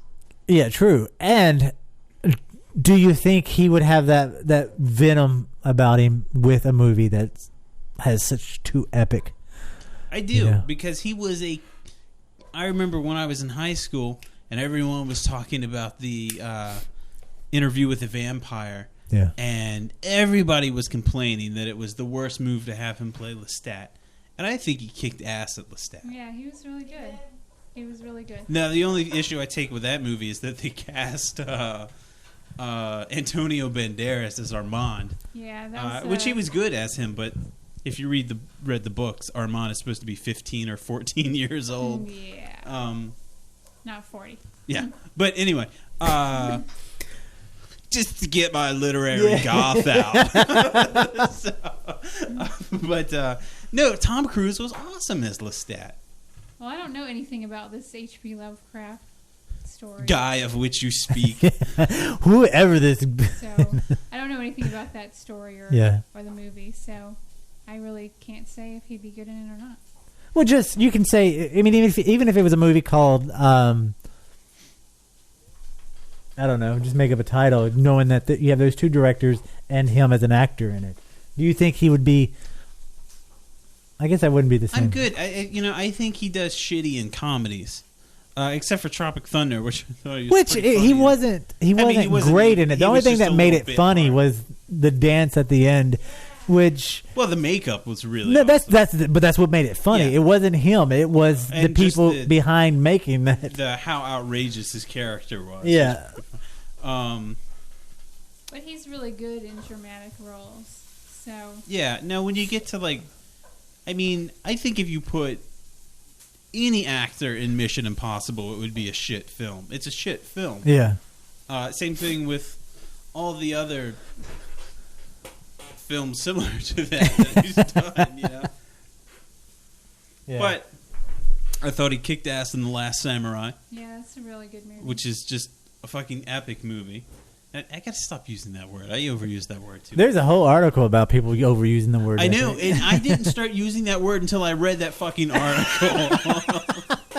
It was like the words that everyone overuses and that should be banned for the year. And I was like, yeah, who the fuck uses epic? And then it's been coming out of my fucking mouth ever since. So damn. Yeah. But I don't really know what kind of word you should, use to describe it's like Lord of the Rings trilogy. What word do you use for that? Well, that would be epic. Yeah. Because that's an epic film. Yeah, so it was like. But could you see Tom Cruise in Lord of the Rings? That's the question. Could you see Tom Cruise play in Lord of the Rings? Maybe not. Would you be upset if Tom Cruise was in Lord of the Rings? Like if you went into that movie expecting everything that you were expecting of the movie, and then see Tom Cruise in there. And that's what I mean. I want I want fresh people. I can't really say anything because I don't really know unless I see the trailer. Yeah. Because when I thought of him doing Lestat, I was, no, he wouldn't be good at it. But once I saw the trailer, I was like, okay, I'm wrong. Right. So I have no idea. So I guess we'll just have to wait and see. They're starting shooting in June or July. They're going to start doing that. So a couple months after that, around October, I'm sure we'll start seeing some kind of leaked footage trailer or teasers coming around. Probably by November, actually. But. Better Nicolas Cage. I don't, and yeah. In mountains. If Nicolas Cage was, if they were after, oh my god. Nicolas Cage was in Lord of the Rings. Oh my god. As Stryker. No. No. Oh my god. Or if he was the guy that's in the Matrix that always plays kind of a douchebag that was like the elven what's his name? Yeah, Legolas. You will have my arrow. I will stand by your side, Frodo Baggins. You will have my sword, and the dwarf comes, and my axe, and then Nicolas Cage comes, and my arrow. And then flicks his blonde hair. It wasn't monotone enough to be him. Yeah, that's what I was thinking. It's not. And my arrow. Not if I can help it. Imagine if he was like Gandalf. Oh my god. I said you will not pass. No. No. Speak, friend, and enter. I know all these lines because I just watched it. Sure. That's why you know. Yeah, he could be Gollum, maybe. No, because Gollum had too much emotion. My precious. This is true. You know what he could have been? He could have been the eye. Yeah. No, because... No. Where's the ring? Give it to me. No, but I think Drive Angry is going to be his... I don't know. I can't... I think Drive Angry... You want to use the word epic, don't you? No, I think Drive Angry is going to be good, and he's just going to make it go over the top for me, where I'm just dying, crying, and laughing because it's so bad. I'm telling you, we gotta watch Night of the Witch, Season of the Witch. George Romero's? No, the one we just saw. Oh, the Nick Cage one. Season of the Witch. You've got to see it. Is it out on Netflix yet? No. Because it's just still in the theaters. That's right. Yeah, I know. I get tracked. 3D Moonman said he was good in Magnolia. Yeah, I never watched that movie. Everyone told me We're talking about Tom really Cruise. good. It was good. Vanilla Sky. Yeah, he was. That was. See, I didn't see Vanilla Sky either. I tried. There was two actors that I avoided for the longest time, and that's one was Tom Cruise, and the other one was Die Hard guy, Bruce Willis. Dude, how can you hate on Bruce Willis? Dude, I could not stand Bruce Willis for the longest time. Bruce Willis? Oh my god. Yeah. I'm sorry, but I couldn't get into him. I hated everything. For the longest time, every time I saw his face, I was like, fucking turn the channel. Oh, man, I love Bruce Willis. Oh, no. Me too. Maybe not like any of the Die Hard sequels, but the first one is just a great movie. I mean, it's like the classic American action movie, Yeah. It's just up there with the best and the worst. But it's so good. With Hans Gruber. With Hans. Awesome in The Sixth Sense. See, really no. Yeah. No. Yeah, just fuck off. You're wrong. Good in The Sixth Sense. And even better in Unbreakable. I haven't seen Unbreakable. Unbreakable is really good. Yeah, Normally, I hate Samuel L. Jackson because he's the same in every movie. Yeah. Same, but I'm just angry. It's like, okay, Samuel L. Jackson. But he's so good in Unbreakable. Best ending to any movie ever. Yeah. They call me Mr. Glass. It was awesome. Yeah. So beautiful. I'll bring it over. All right, we'll watch it. It'd be fun. I made you watch it. What? I made you watch that movie. He's got that car that's just like filled with man, when he falls down those stairs. Oh my god. It's awful. So sad. So good. Such a good movie. Oh god, it's beautiful. It is weird because I'm not really into comic I book watched that themed movie things, when I and it's worked- got that vibe to it. When we were in Arizona and I worked at the Picture Perfect Gallery, I was not supposed to, but I was at work watching a movie, and that guy Aaron I worked with had a very strange sense of humor, and he laughed his ass off when he fell down the stairs. Yeah. Yeah, That's because he's a rotten person. like freakishly laughed his ass off, and I was just kind of like, what? I also think the Holocaust is funny. Yeah, it's fucked up. Yeah, it was weird. Oh, and he laughed he said him and his friend went to see Hostel, and all the way through it, they just laughed all the way through it. Well, that's kind of ridiculous, like the amount of, but it's pretty gritty Yeah, too. I know. I laughed a couple times during the riot, and I think I was the only person laughing. Awesome radio. Yeah. 3D Movement says that Willis was good in 12 Monkeys and Pulp Fiction. Oh yeah, 12 Monkeys. 12 Monkeys is awesome. 12 Monkeys. 12 Monkeys might be his best role. It was pretty damn good. I love the scene where he realizes he's the kid. What? That flop he did back in the early 90s. So good. Hudson Hawk? Yes. Oh. That is a shit movie. That was horrible. I love that movie. Hudson Hawk's up there with what's the one with Dan Aykroyd where he's the judge. Oh Lord. What? And he's got the fake, and there's like Chevy Chase in it also. And so is Demi Moore. What is it? It's so bad. And I think we've done this on this show. What's that? I can't remember. It is an awful. Nothing but trouble. Nothing but trouble. Yeah. That movie's hideous. Nothing but trouble and Hudson Hawk. No, Hudson Hawk is awesome. That was pretty frightening.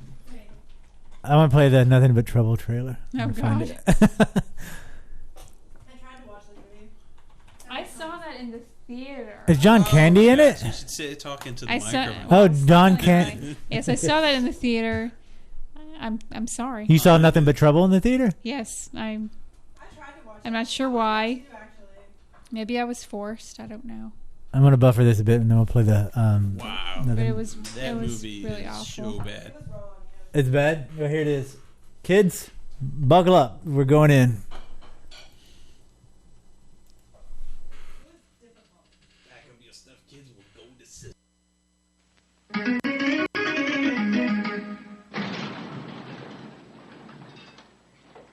Give me the keys, Mike.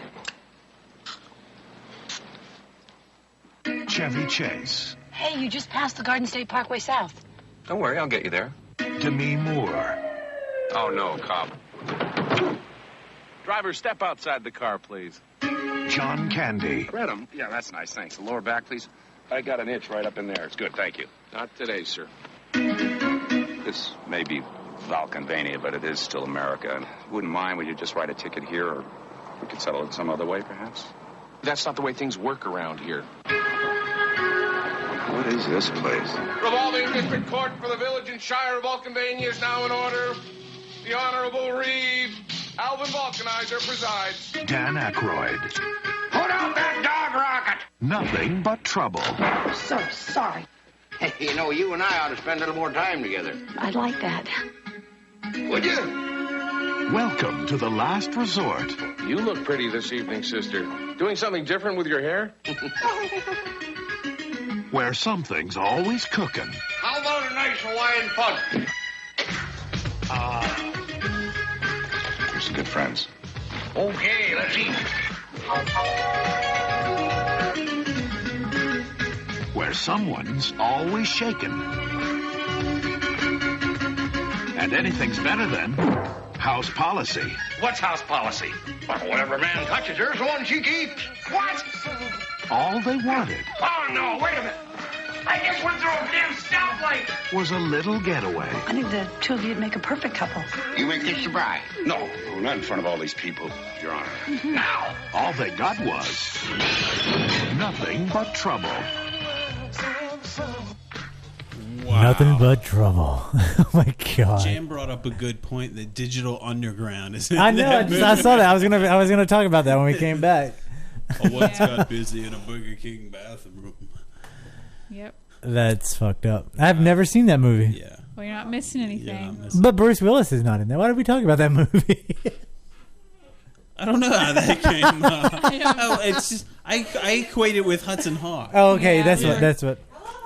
Which comparison of badness. Yeah, I think like a good double feature with that movie should follow Harley Davidson and the Marlboro Man. Like I watched that. Oh yeah. You haven't seen that? It's pretty bad. It's so fucking good. It's so good. It's one of the. Me and my friend used to quote it all through. Who was it? It was Don Johnson and Mickey Rourke. Mickey Rourke, yeah. And Mickey Rourke's like all. Yes. Yeah, he was fucking hot in a dude way. I'm not sure. Bad plastic surgery. Yeah, I used to just watch that and Wild Orchid with him over and over. 9.5 weeks. Yeah. I've never But you know who movie. produced Wild Orchid? No, but I love that the but enthusiasm that all this you is should fake. know. James Cameron. No, Tony Anthony. Really? Yeah. Yes. Why the fuck did we talk about this? We should get him back on here.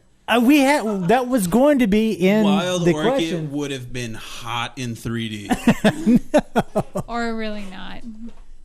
But yes, he did. He produced it. Wow. So. It all comes full circle. It does. It really does. But no, that's crazy. I don't even know. Listening to me? You not paying attention, Jason? I just told you. Mickey Rourke couldn't keep it up on Wild Orchid. I had to help him. Had to do some anal bleaching. You think creating a 3D lens was difficult? I had 9 cock rings on. The blood wouldn't stop flowing. It was like it was like this giant plantain right here.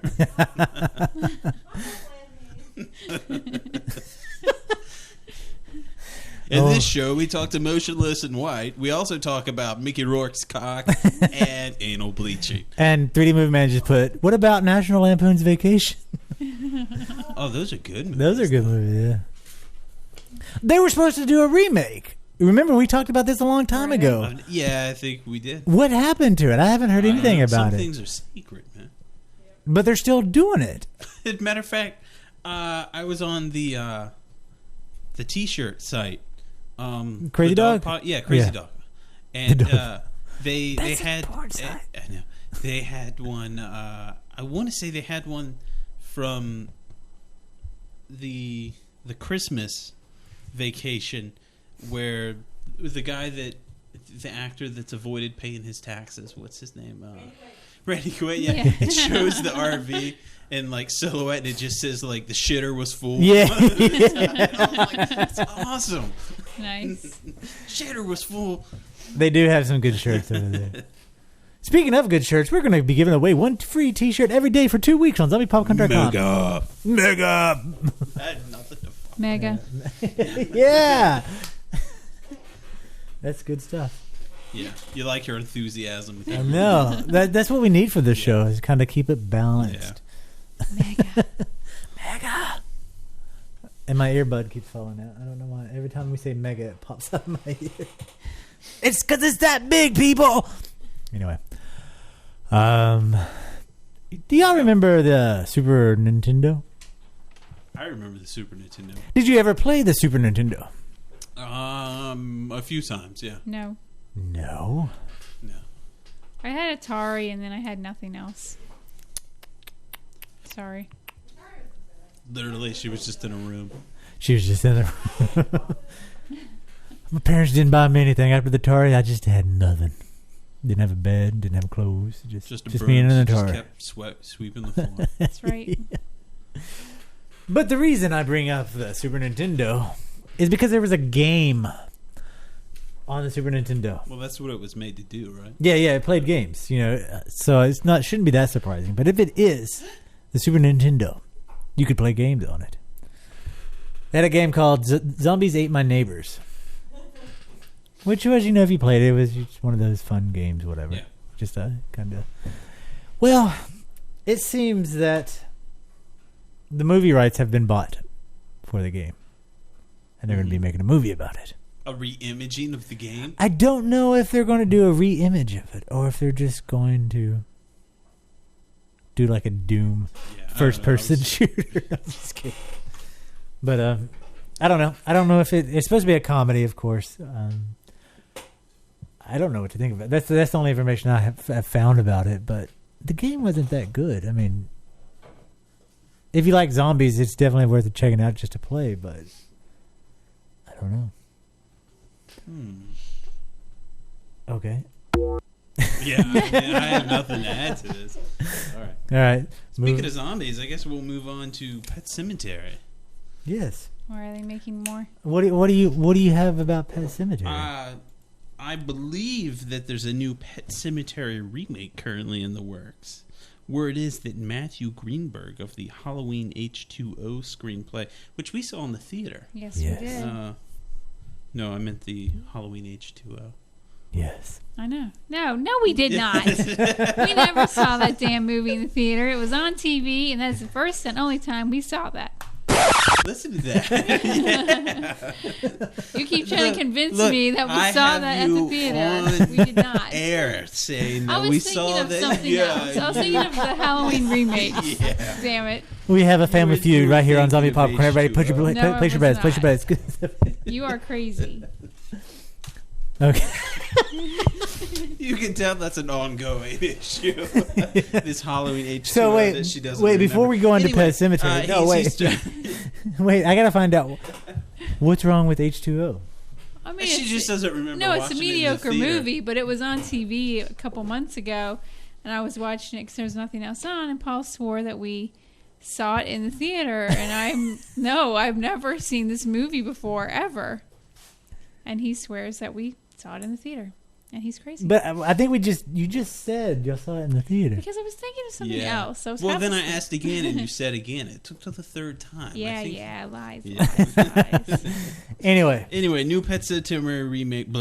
New Pet Sematary remake currently in the works. Matthew Greenberg of the Halloween H2O screenplay has turned in the script for the remake for Paramount. Let's just say no. No, it's ready to go. They were just waiting for scripts so they could look at it. Get the Ramones reunited. Yeah. Cut another track. There's no need to remake it. It was such a good movie. There's really not. The first movie was amazing. But the thing is that I'm crazy. It was creepy and scary. Yeah. Pet Sematary. And the thing I will is, say that is the best Ramones song ever written. I like the Ramones. Yeah.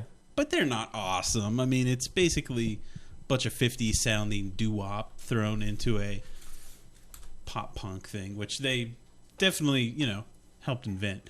But the song they do for that movie is so good. Pet Sematary is an awesome song. It is a good song. I think we should play it. We should play the trailer. I want to talk about that. But while I'm buffering this, they're talking about there's been rumors about before the screenplay turned in. Nobody knows what the screenplay is right now because it was just recently turned in. But there's been rumors saying that the screenwriter was going to not go back to Stephen King for reference for the film. But now the rumors... because clearly he has no idea what it's about. Yeah. But the rumors now are saying that he did reference Stephen King personally with it. So we won't know until the actual Paramount says, yeah, we're going to do this, before we find out what actually happened and what spin they want to put on it. But here's the 1989 trailer to the original Pet Sematary. Why can't people just make new movies? They can't. I mean, Stephen King has been...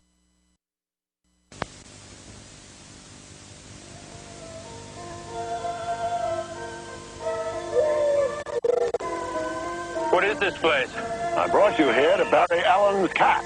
Daddy, the church all right? Why, Dad? I have my reasons. I dreamed he got hit by a car and you and Mr. Crandall buried him in the pet cemetery. What did we do tonight, Judge? What we did, Lois, was a secret. May the Lord bless you and keep you. Has anyone ever buried a person up there? May the Lord make his face to shine upon you. You're thinking thoughts best not thought of. Daddy's gonna do something really bad. You're thinking of putting him up there. Don't deny the thought hasn't crossed your mind. Come back to me, Gage. Come back to us.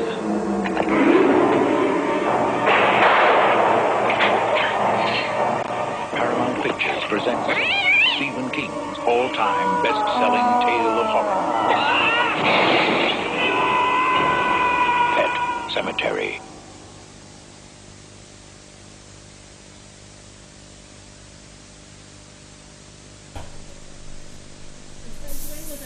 All right, we're back. All right. Woo! Yeah, Herman Munster was in it. That is such a good film. It's an awesome movie.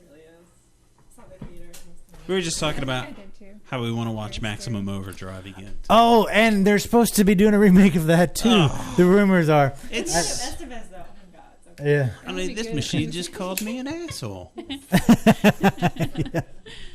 You know what was awful? The worst of all the Stephen King miniseries movies, all of them. The Langoliers.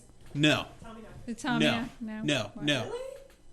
Oh, Storm of the Century. Storm of the Century. What? We got all into it. We were watching it. It was epic, right? Ah! It was 2 nights. It was long. It was not strike that. I didn't say epic. What was wrong with me? So it was, god damn, I need a thesaurus. So yeah, we're watching it. And, you get all in the first night, 3.5 hours. The second night, it just kind of ends. This old man keeps going, give me what I want and I'll go away. And he's taking the kids, and then he just goes away. Yeah, he steals one of the kids and leaves, and that's it. And there was no climax. He doesn't say why he wants the kid or what it's about. And I was just like, what the fuck? And I have not watched the Stephen King, things. Yeah, it was pretty bad. It's because you want to preserve that I guess moment. it's like you with Bruce Willis. I don't know. Yeah, I'm sorry. Bruce Willis is just not. I love Bruce Willis. Everybody but you loves Bruce Willis. Yeah. He's like the everyman hero. Even Ashton Kutcher loves Bruce Willis. Yeah. He loves his ex-wife. Yeah, he loves Not Bruce. if he'd seen that trailer. I know, right? Bad. I don't know, man. I don't know. Whatever. Hey, he did, dude. Whatever happened with... Yeah. That movie is so bad. Horrible. It's kind of fun to watch. I've never seen it because it just looks really so bad. bad. It's one of those really guilty pleasures. It has to be way guilty. Really, really Yeah. My most guilty pleasure is Malibu's Most Wanted. Oh, God. I fucking love that movie. It's funny that you say that because Malibute. Yes. what 3D Movie Man just said in the chat room, plus what you're saying right now, gives me a great fear of our future. 3D Movie Man says, I think we should start writing screenplays because Hollywood has officially run out of ideas. And if they're doing remakes, we always say when they do remakes that they are running out of ideas. But you're always talking about Dude, Where's My Car? And movies like that. Oh, these are bad ideas. No. Really bad. And if the only two ideas that they have that Hollywood can give to us is remakes or re-imaging of films that we already know, or new films You'll take that the remakes over Dude, Where's My Car? Well, yeah. But. And we have two people out in the world who are trying to break that pattern and give us good content. Cameron and Del Toro. Oh, fuck. You talk about them like they're saviors of the human race. No, I'm just saying. Speaking of Del Toro, all he does is remakes. That's why he's I know. Burton. That's what I'm saying. What happened to Don't Be Afraid of the Dark? When is it coming out? It's already been out and gone. What? No, I'm just kidding. Don't make me cry. Don't do it. I can hear it tearing up. I'm like waiting to see that. That's fake. She has no reason. Oh, she has no tear ducts. I don't know what's up. I'll look it up and see what's going on with it. But we'll sit in silence while you do. No, please, no. It says 2010. Yeah, so it's already been and gone. Clearly. What the fuck? What the fuck? Where's my movie? What happened? Something happened. Something happened. It was released. It's released in Australia February 24th, 2011. Guess it got pushed back. What about here? There's no information about here. What the hell? I don't know. Just wait. Be patient. Details in Australia. A release date. Hold on. But I don't care about Australia. U.S. November 6, 2010 was at a Virginia Film Festivals when it played in the U.S. And that's it. That's all the only dates that we have for it. Wow, that's you should have went to a Virginia Film Festival. What the fuck, man? Yeah. So no, I don't know. I looked more. It actually premiered at the Cinema Cold Explosion at the library. And it's like, son of a bitch, I should have RSVP'd on Facebook. I told you, man. No, what Rob has with that thing is pretty awesome. No, it is good. I'm not making fun of it. I didn't go to that one. I stayed home. Yeah. We still need to go to one of those. I haven't been to one of those. I've been to one. Yeah. We need to go to more. Yeah. Yeah. Oh, I didn't know you ever went to. Yeah, we're not really active. Yeah, we went. We went to see Army of Darkness. Oh yeah, no, that's right. You guys did go. I totally and you were forgot. all like, "I don't want to watch it. I've seen it." No, I didn't say that. I'm talking about my wife. Well, because I'm not a big fan of Army of Darkness. What? I'm sorry, but I'm not. Never have been. Not my thing. Get out. I just turned her mic off. You just turned it off. Yep, she's been officially banned. Everybody, that was her cameo and her last show. Whatever. Awesome. No, but what were we talking about before we went off on 10,000 Things? I don't know. How Cameron is saving the world from crap movies. Yeah, no, I'm just saying that if the only two directions that I don't think they're the only two people though. No, I'm saying the only two directions that we people left. That's not what I said. You cut me off before I could finish the sentence. I was saying we have two directions in cinema right now. We have the remakes or the reimaging, or we have films like Dude, Where's My Car? And then we have more choices than that. Well, we have the sequel to Dude, Where's My Car? Yeah. And then we have two people that are put up on pedestals in terms of breaking, making new rules and writing, epic movies and whatever. But they do remakes, and they do. And I think we're just... Well, an occasional remake is good. I mean, no. But this is like we said in the interview with Motionless every week. Yeah. Like we were talking about with Motionless and White. The Texas Chainsaw Massacre remakes were awesome. They're great films. I don't know about all that. What makes you that don't movie? like the originals, though. They're too... I mean, I don't like those kind of movies. They're too graphic and too... That's what makes it good. No. We started watching the remake and the first remake, or not the first remake, the remake from a few years ago with Jessica Biel in it. And once they chopped the guy's legs off and put him on the meat hook, I had to turn it off. I couldn't do anymore. It was just... I wanted French fries. It was too much. Maybe I'm a wuss, but no, I didn't like it. So you're going to side with Slash with his new movie company. Because he says that he's not into the gore, over-the-top gore. He's into horror films that make you think. I don't mind some gore. I prefer monster movies and like supernatural to... I like some serial killer stuff. Yeah. Like, I mean, I watch Law and Order and all that stuff all the time. But the newer movies that are too realistic, I don't know, they just really bother me and creep me out. I don't like them. It's good. So what's your favorite horror film? I don't know.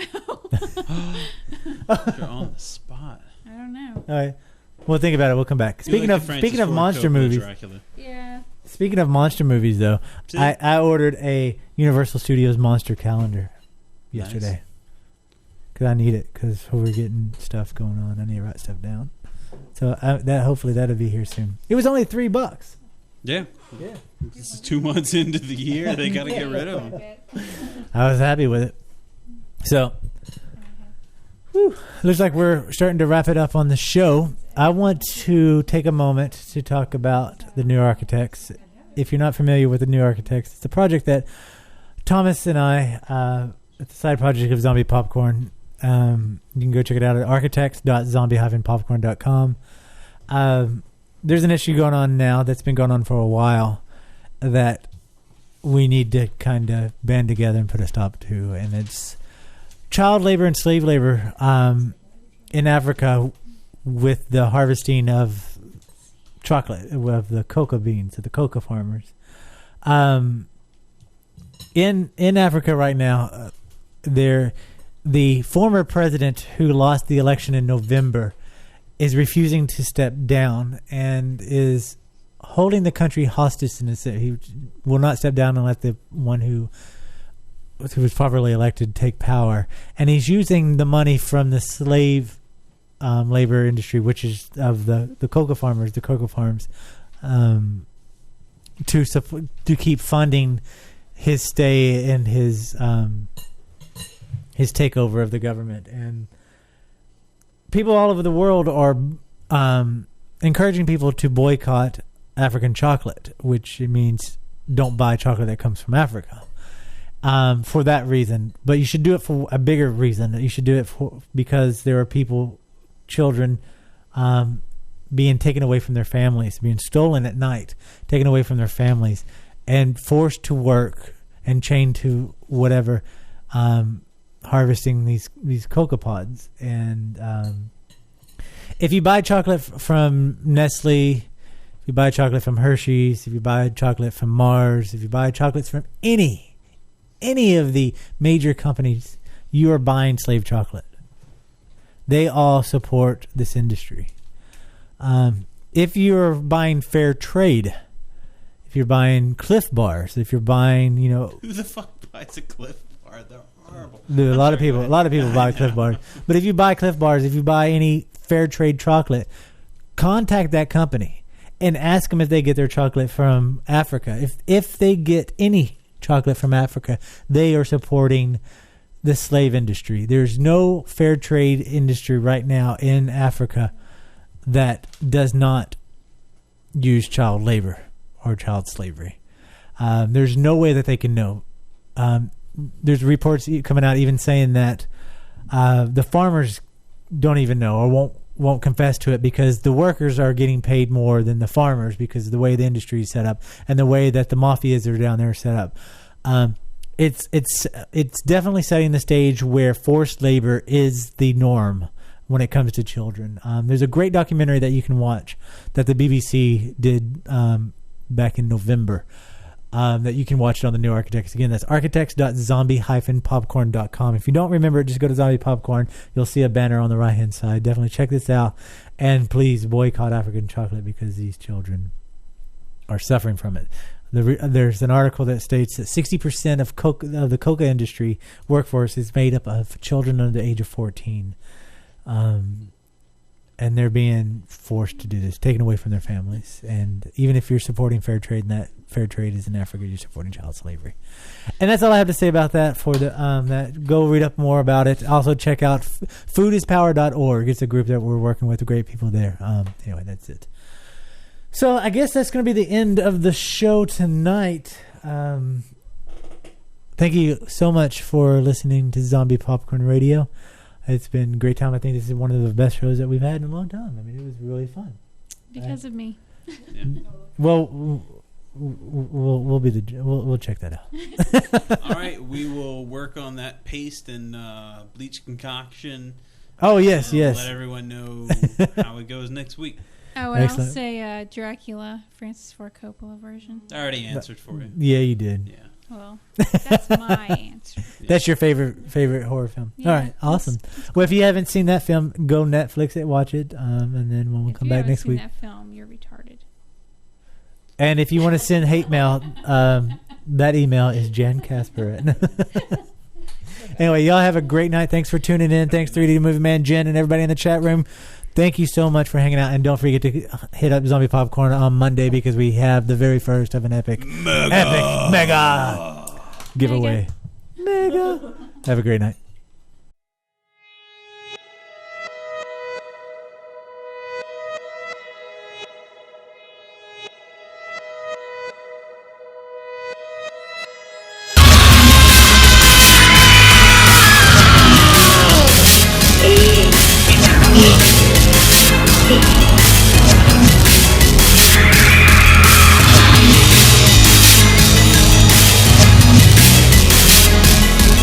Hey.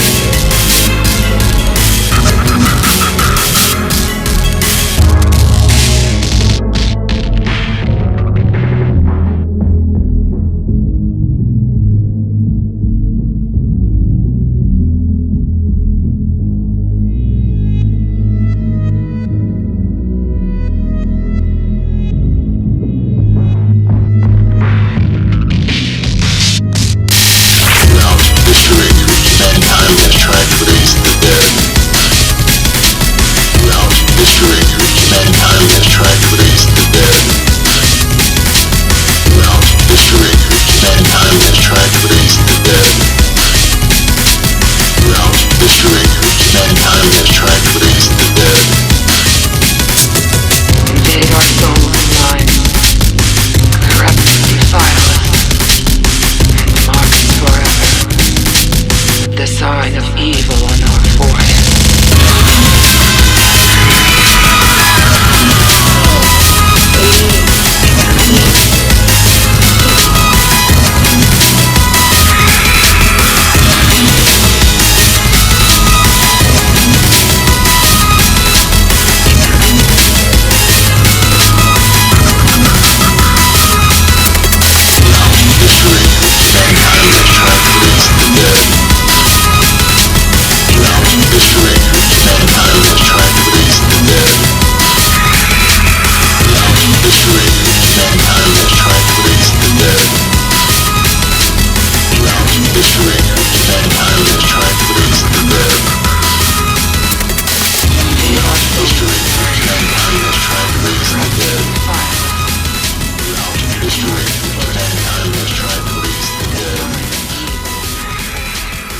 History.